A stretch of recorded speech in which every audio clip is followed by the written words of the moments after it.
What's up, YouTube? This is Too Raw for TV. Alright, so I think most of you guys know that Cameron and Mace has a podcast called It Is What It Is. It's a sports debate podcast. And I think this podcast started last year, if memory serves me correctly. I believe it was last year.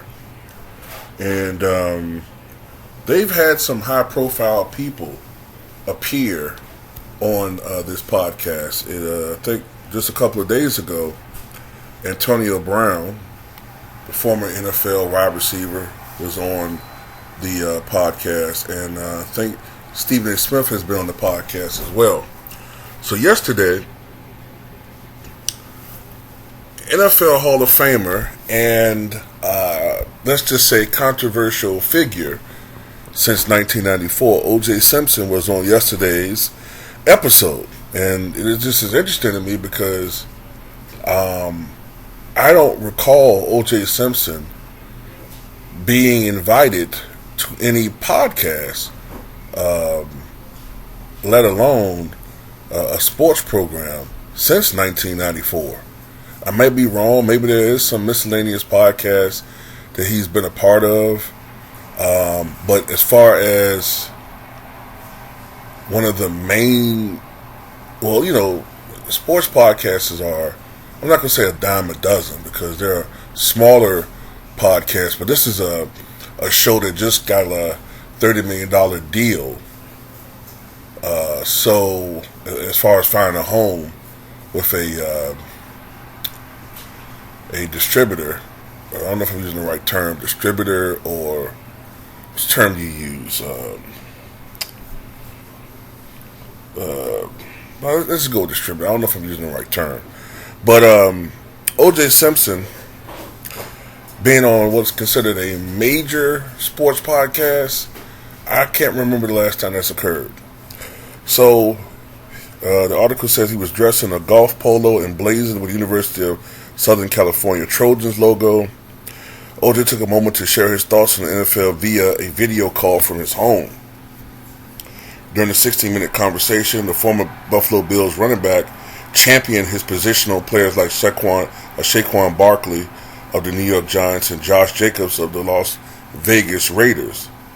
Notably, the athletes are embroiled in contract disputes as NFL teams hesitate to lock running backs into long-term contracts. Now, like I said, I don't really follow the NFL that deeply anymore, but it is something that I've noticed with a lot of these teams nowadays. They treat running backs like second-class citizens.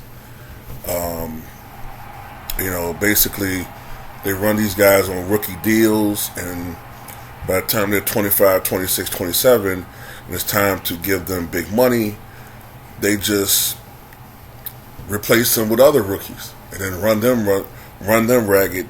That's pretty much what they've done to the running back position. And it's fucked up. As for Simpson's personal picks in the league, he held Saquon Barkley, Nick Chubb, Derrick Henry. I think he compared Derrick Henry to Jim Brown, Dalvin Cook, and Christian McCaffrey. He says, I often tell people, you put us in the same situation.